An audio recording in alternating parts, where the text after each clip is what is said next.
तो दोस्तों अपने फार्म पे हूँ और आज के इस वीडियो में फार्म का अपडेट देने के साथ साथ एक दो चीजें और बताना था बीडीएफए के बारे में। तो सोचा आप लोगों को अपडेट दूं।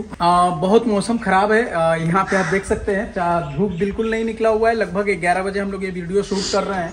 काफी ठंड है और ठंड के होने की वजह से हमारे फार्म पे किसी तरह का कोई ऐसा नहीं है कि भाई ये गाय को ठंड लग रही हो या गाय ठंड से किसी गाय को कोई प्रॉब्लम हो। उल्टा थोड़ा दूध इंक्रीज हुआ है उस फोटर वाली गाय का, ठंड के वजह से हुआ या पता नहीं क्यों। तो एक्चुअली ऑलरेडी कंसीव भी कई कर गई है और समथिंग लगभग पूरे 24 घंटे का दूध अगर हम देखें तो उसका 19 लीटर दूध पे गई है। दूसरा एक चीज और अपडेट बताऊं कि यार शीतल उस दिन मैंने वीडियो में लाइव में दिखाया था कि ये प्रेग्नेंट हो गई है, लेकिन जैसे ही हमने वीडियो को एंड किया, खत्म किया, थोड़ी देर में जब इसका डिस्चार्ज देखने जाता हूँ तो पतला आया। कल रात से ये पूरा फुल हीट में आई हुई है, तो फिर से इसको एआई करना पड़ेगा। एक दो चीज जो मैं बताना चाहूंगा, बहुत सारे लोग सोच रहे हैं कि भाई ये कंसीव क्यों नहीं की, तो बहुत सारे कारण है इसका। एक मुझे जहां तक ये समझ में आया इस गाय के साथ, एक्चुअली ये थोड़ा प्लास्टिक खा लेती, साइलेज वाला जो प्लास्टिक का बंडल आता है उसमें से ये पता नहीं कहां से इसको मिल गया। इसके पेट से जब ये पागुर कर रही थी, 15 दिन पहले की बात बता रहा हूँ, तो इसके पेट पागुर करने के टाइम प्लास्टिक निकला था। बीच में जब सीमेन लगाने के बाद कुछ दिन ऐसा हम लोगों को देखने मिला कि ये थोड़ा कम खा रही है, तो हम लोग इसको ध्यान नहीं दिए। इसका कारण ये था कि यार हो सकता है कि सीमेन वगैरह लगाए हैं, कुछ अंदरूनी कोई प्रॉब्लम होगा, लेकिन बाद में ये पता चला कि प्लास्टिक खाने की वजह से इसका पाचन में दिक्कत आया था। उसके वजह से हम लोग कुछ इंजेक्शन वगैरह लगाए थे। बहरहाल कुछ थोड़ा सा भी अगर हम मिसअंडरस्टैंड करते हैं तो कंसीविंग में दिक्कत आती है। बहुत सारे कारण हैं। तो आज के इस वीडियो में हमारी फार्म की बात करें तो बाकी बिल्कुल ठीक है। एक्चुअली लाइट नहीं है सुबह से, वोल्टेज नहीं होने की वजह से थोड़ा सोचे थे कि धुल दिया जाए, थोड़ा गंदा भी हो गया है तो थोड़ा सोचा कि धो दिया जाए, लेकिन लाइट नहीं रहने की वजह से नहीं धो पाए। अब हम बात कर लेते हैं अपना बीडीएफए के बारे में। तो जैसा कि आप लोगों को पता है कि बीडीएफए एक संस्था हमने बनाया और हमने सोचा इसमें कि सभी लोगों को जोड़ा जाए। बिल्कुल वैसा ही किया जा रहा है, सभी लोगों को जोड़ने का प्रयास पूरा का पूरा कर रहे हैं हम लोग। लेकिन थोड़ा सा अकाउंट खोलने में डिले हुआ। इसका काफ़ी कारण है, थोड़ा बैंक वाले का भी कुछ उन लोगों का रूल्स में चेंज हुआ। इसके वजह से एनजीओ का एक्चुअली अकाउंट खोलने में थोड़ा सा प्रक्रिया काफ़ी ज़्यादा है, इस वजह से डिले हो रहा है। अगर अपना पर्सनल होता तो कब का खुल गया होता। बहरहाल 2, 4, 5 दिन 10 दिन में मुझे लगता है कि 5 जनवरी से पहले ये अकाउंट खुल जाएगा। लेकिन उससे पहले हमारा सीमेन का जो हमने बताया था कि राजू भैया ने काफ़ी हम लोगों के बारे में सोचा, बीडीएफए के बारे में, और उन्होंने ये कहा कि भाई ब्रीडिंग हम बिहार के अंदर सुधारेंगे, इसके लिए करना क्या होगा। उन्होंने हमारे ग्रुप के माध्यम से लोगों को कहा कि भाई कोई इन्वेस्ट करना चाहता है पैसा तो करे, लेकिन कोई आगे नहीं आया। अब उन्होंने पर्सनली अपना पैसा काफ़ी सारा इसमें इन्वेस्ट कर दिया है। बीडीएफए के थ्रू उनको सीमेन देना है लोगों को। देखिए पहुंचना बहुत ही इंपॉर्टेंट है। सभी जो चाह के भी नहीं कर पाते हैं ब्रीडिंग, उनके तक सीमेन पहुंचाना बीडीएफए का एक लक्ष्य हो गया है। तो सीमेन ऑलरेडी एबीएस का आ चुका है, WWS वर्ल्ड वाइड शायर का आ चुका है। ये दोनों सीमेन हमारे पास अवेलेबल हो चुका है। अब जिन भाइयों को चाहिए उसके लिए अगर किसी को ऐसा है कि भाई मैं डायरेक्ट जाकर ले लूंगा, तो राजू भैया का कॉन्टैक्ट नंबर इसमें डाल रहा हूँ, उनसे संपर्क करके ले लें। और अगर कोई ऐसा चाहता है कि भाई मेरे एरिया में मिलना चाहिए, कोई एआई टेक्नीशियन हो, वो भी अपना एरिया में लेना चाहता हो, क्योंकि किसी के पास समय भी नहीं है, तो सबके फार्म तक पहुंचाकर देने का लक्ष्य है। इसके लिए उन्होंने 3 गाड़ी भी खरीदी है, जिसका गाड़ी का नंबर आने में 2-3 दिन और समय लग सकता है। इस वजह से डिले हो रहा है। और अगर किसी और को किसी दूसरे राज्य में कोई और चाहता है कि हम बीडीएफए से ही सीमेन लेंगे, क्योंकि बहुत सारे लोग ऐसा चाह रहे हैं कि भाई डिस्काउंट में मिल जाएगा तो हमको ज्यादा बेनिफिट होगा। दूसरा ये चीज कि बहुत सारे लोगों का कंफ्यूजन रहता है कि हम दूसरे जगह से कहीं से ले रहे हैं तो क्या पता वो ओरिजिनल है या नहीं।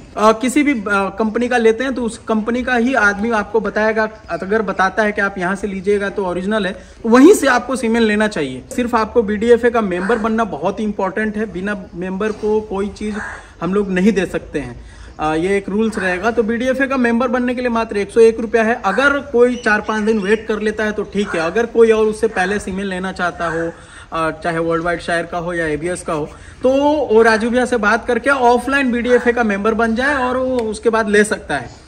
2-4 दिन का डिले हो रहा है, बहुत ज़रूरी है, इस चीज़ को कर लेना चाहिए था। हम लोग में भी थोड़ा मिसअंडरस्टैंडिंग हुई और थोड़ा सा दिक्कत हुआ बैंक वाले के साथ, इस वजह से थोड़ा डिले हुआ है। लेकिन अब बात आती है कि भैया हम सीमेंट कौन सा लगाएं और कौन सा क्या करें, WWS में कौन सा बुल का यूज़ करें। तो 2-3 कास्पर और चिल्टन ये सब हमारे पास अवेलेबल हुआ है। तो मैं चाहूँगा उनसे कहना कि कोई भाई ऐसा सोच रहा है कि मैं सबसे जो अच्छा है एकदम बिल्कुल लगा है। तो देखिए मैं एकदम एग्जाम्पल के तौर पे आप ये समझ लीजिए कि हमारे बिहार के यूपी में बहुत सारे ऐसे छोटे फार्मर हैं। जब एग्जाम्पल हम बात करें कि ये खुद ये शीतल की गाय देख पा रहे हैं, ये लगभग 20 लीटर 21 लीटर तक दूध करती है। तो इसमें अब कौन सा लगाएं? इसमें मैं एबीएस का अरमडा भी लगा सकता हूँ, स्पाइक भी लगा सकता हूँ, हैमर भी लगा सकता हूँ, और वर्ल्ड वाइड में भी कोई भी बुल लगा सकते हैं। उसमें क्यों ना 500 रुपये वाला, वर्ल्ड वाइड में भी मिनिमम 500 रुपये का बुल है। स्ट्रॉ है, एक स्ट्रॉ का दाम है नॉर्मल सीमेंट का। एबीएस में भी अगर हम स्ट्राइकर या स्पाइक या अरमडा में जाते हैं तो भी 500 रुपये का है, और जो डिस्काउंट बीडीएफए से मिलने वाला है वो आपको अलग से मिलने वाला है। तो आप कोई भी लगा सकते हैं, इसमें कोई चूज करने का जरूरत नहीं है कि भैया हमको WWS का अहेड बुल ही चाहिए। हम उतने ऊपर नहीं गए हैं कि हमको एकदम वही है। कोई भी अगर हम लेंगे जीनोमिक बुल का जिसका पूरा टेस्ट किया हुआ है, या फिर आप वर्ल्ड वाइड में जाते हैं तो प्रोवेन बुल का, मैं तो चाहूंगा, आपसे रिक्वेस्ट करूंगा कि भाई कोई भी बुल WWS का चाहे जो हमारे पास अवेलेबल है वो आप ले लें।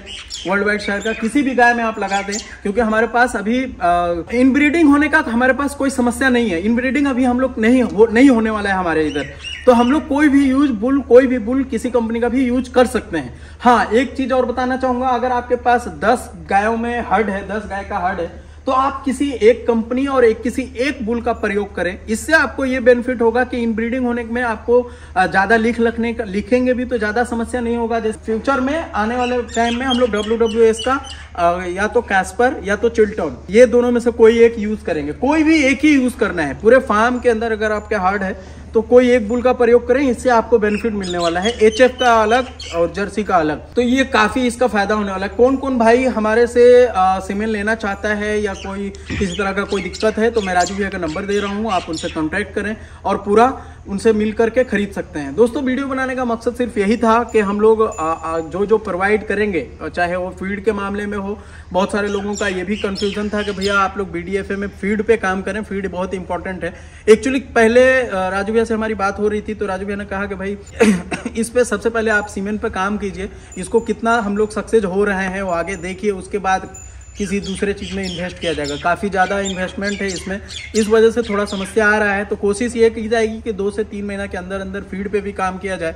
जब तक के आप कोई भी जिस कंपनी पे आपको भरोसा हो रहा है, जैसे हम लोग कोसी वाले पे भरोसा किए हैं, उसी तरह से आप भी किसी पे भी भरोसा करना चाहते हैं कर लें, खिलाकर देखें, लेकिन बैलेंस फीड जरूर खिलाएं। ये बहुत ही इंपॉर्टेंट है। बिना बैलेंस फीड का आपको कमर्शियल लेवल पे फार्म को चलाना ये पॉसिबल ही नहीं है, ऐसा हम कर सकते हैं। बहुत सारे लोगों का ये होता है कि हरा चारा के बिना कर सकते हैं क्या, लेकिन मैं उनको बताना चाहूंगा कि बिना हरा चारे का फार्मिंग नहीं की जा सकती है। हरा चारा बहुत ही इंपॉर्टेंट चीज है, चाहे आप साइलेज के रूप में दें या चाहे अगर आपके पास खेत हो तो हरा चारा का व्यवस्था करें। तो ये बहुत ही इंपॉर्टेंट था आप लोगों को बताना। फीड पे भी काम की जाएगी। आप लोग जो जुड़ना चाहते हैं राजू भैया से कांटेक्ट करें, राजू भैया से बात करें, फ़ोन कर लें, व्हाट्सअप कर लें। उनका वीडियो में मैं नंबर दे रहा हूँ, उनसे आप संपर्क कर लें। जो भाई भी सीमेंट चाहे लेना चाहे वो ले सकता है। वर्ल्ड वाइड शेयर लेना चाहे वर्ल्ड वाइड शेयर ले ले, एबीएस लेना चाहे एबीएस ले ले। फुल्ली गारंटी ये है कि डिस्काउंट के साथ साथ ओरिजिनल प्रोवाइड किया जाएगा। आज अगर हम एबीएस की बात करें तो जितना ओरिजिनल नहीं बिकता है उससे कहीं ज़्यादा डुप्लीकेट मिलता है। ये चीज़ सब एबीएस वाले भी जानते हैं, ये चीज़ हम लोग भी जानते हैं। इसलिए मैं आपसे रिक्वेस्ट करूंगा कि आप अगर कोई अच्छा महंगा सीमेंट लगा रहे हैं उसको जानकारी के हिसाब से लगाएं, यानी कि आपको उसके बारे में जानकारी होना चाहिए कि हमने किससे खरीदा है, किस डॉक्टर ने दिया है, वो डॉक्टर कहाँ से लेता है, क्या ये सही में ओरिजिनल है या नहीं। तो इस बात का ध्यान रखना चाहिए। तो दोस्तों, अपने फार्म की बात करें तो बाकी फार्म पे पूरा बिल्कुल ठीक ठाक है। हरा चारा नहीं होने की वजह से थोड़ा प्रॉब्लम तो जरूर आ रही है, इसमें नो डाउट। लेकिन मिल्किंग की अगर हम बात करते हैं तो मिल्क में उतना ज़्यादा फर्क नहीं पड़ा, लेकिन बॉडी स्कोर हो सकता है कि कम हो, क्योंकि हम लोग पहले साइलेज दे रहे थे लेकिन अभी साइलेज बंद किया है। लेकिन बॉडी स्कोर की अगर हम दूसरे अपनी गायों में बात करें तो पहले से काफ़ी अच्छा हुआ है, जो कि आप लोग वीडियो में देखते ही रहते हैं। तो आज के इस वीडियो में इतना ही। कैसा लगा हमारा वीडियो कमेंट करके जरूर बताएं। वीडियो बढ़िया लगा हो तो लाइक शेयर जरूर कर दें। Thanks for watching.